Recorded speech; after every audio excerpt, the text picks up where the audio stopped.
only had one cookie because I was working late and really hungry. For that, my manager docked $100,000 from my commission. She jabbed a finger in my face, her own turning purple with rage. Don't get cocky just because you landed that big account, Leo. This is a place of business. If you want to eat, go home and do it, she shrieked. The company has a clear policy against snacking at your desk. You broke the rule, and you knew exactly what you were doing. That makes it worse. So that $100,000 commission from the pies contract, it's gone. I just looked at her and said flatly, fine. Then I leaned back in my chair and started doing absolutely nothing. That's when she really lost it. Miranda Thorne was livid at my nonchalant attitude. Leo, you will write a formal apology, and you will read it aloud at the all-hands meeting. I watched her face flush a dangerous shade of red, my own fists clenching under the desk. Then, just as calmly, I said, okay. My colleagues stared at me, their faces a mixture of shock and disbelief. Miranda spun on her heel and stomped off toward the executive offices on the 23rd floor. I stayed at my desk. A few minutes later, a notification popped up in the company-wide chat. To all staff, Leo Vance of the sales department has repeatedly violated company policy. Following a review, management has decided to revoke his commission for the current month, totaling $100,000. He will also issue a public apology at the 2 p.m. all-hands meeting today as a warning to others. My coworkers shot me looks of stunned pity. Alex from the desk across from me sent a private message. Dude, Miranda's just on a power trip. Don't fight her on this. Just play along. It's $100,000. I smiled to myself. Playing along wouldn't work. This wasn't about a cookie. She wanted me out. She'd been coveting my position for a long time. When the old chairman first recruited me, he'd made it clear. No clocking in or out. Complete freedom to come and go, eat and drink whatever I wanted. The only thing that mattered was my performance. And in the sales department, I was a one-man army, pulling in half the company's revenue. The latest deal, a renewal of our $10 billion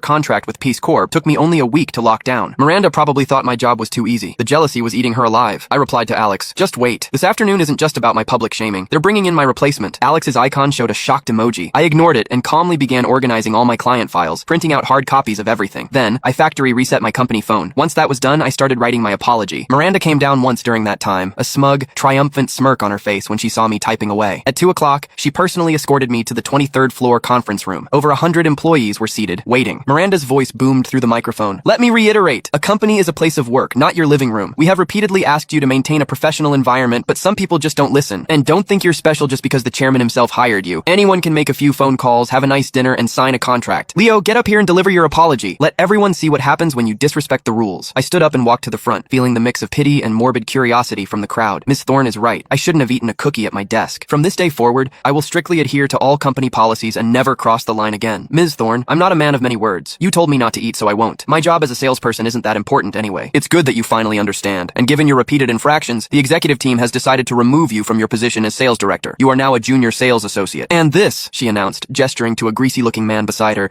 is your new director, Felix Thorne. Felix has an MBA from a top overseas university and will lead our team to new heights. A scattered, unenthusiastic applause trickled through the room. Miranda proudly presented Felix. I caught Alex's eye across the room. His face said it all. As a final blow, Miranda added, Leo, I want you to compile all of your client files and submit them for redistribution.